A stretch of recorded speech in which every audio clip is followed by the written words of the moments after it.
At 3:30, we got number 4 Texas A&M, who's 6-0. Traveling to Arkansas is 2-4. A&M favored by 7.5 points on ESPN. Marcel Reed has gone 102 of 170, thrown for 1,490 yards, 12 touchdowns, 4 interceptions. Le'Veon Moss has had 70 carries for 389 yards and 6 touchdowns. And Mario Cravers had 32 catches for 634 yards and 4 touchdowns. Taylon Green has gone 119 of 189 for the Razorbacks, thrown for 1,654 yards, 14 touchdowns, 5 interceptions. Mike Washington Jr. has had 80 carries on the ground for 524 yards and 5 touchdowns. And Omega Blakes had 35 catches for 464 yards and 3 touchdowns. Arkansas is 42-36 all time against Texas A&M. The last 3 games have gone to A&M from 2022 to 2024, though, and they have won 12 of the last 13 matchups against the Razorbacks. This is going to be actually the first campus game since 2013. It's been a hot second since we've actually seen these two play on each other's campuses, and this will actually be a road game for A&M instead of neutral field like it normally is.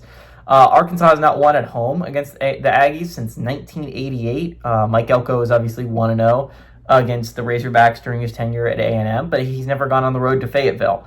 This game feels scary to me. A&M has a rough game on the road next week, I believe, against LSU, so there's a chance for a look ahead here, right? Arkansas is only 2-4. This isn't a scary football team. But you look at the 4 losses, 3 of them were just heartbreakers. You can look at the Ole Miss game, a game they probably should have won. The Memphis game, the game they probably should have won. And Tennessee game, a game they probably should have won. If they don't commit 3 turnovers, they probably win that football game. And so again, Arkansas is a 2-4 football team, but they are not as bad as that 2-4 record indicates they are.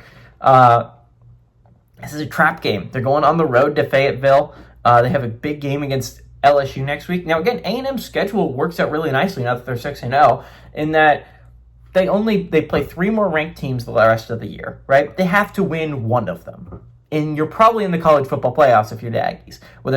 Now, it does have to be a road one. You go on the road to LSU next week. They go on the road to Missouri the week after that.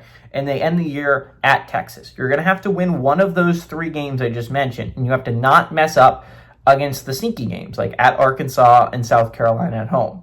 But I think they mess up here. The Razorbacks have been a really good offensive team, and A&M hasn't really played a really good offensive team, right? You look at the teams they've beaten in conference, you look at Auburn, you look at Florida. These are not teams that were lighting up the scoreboard the week prior.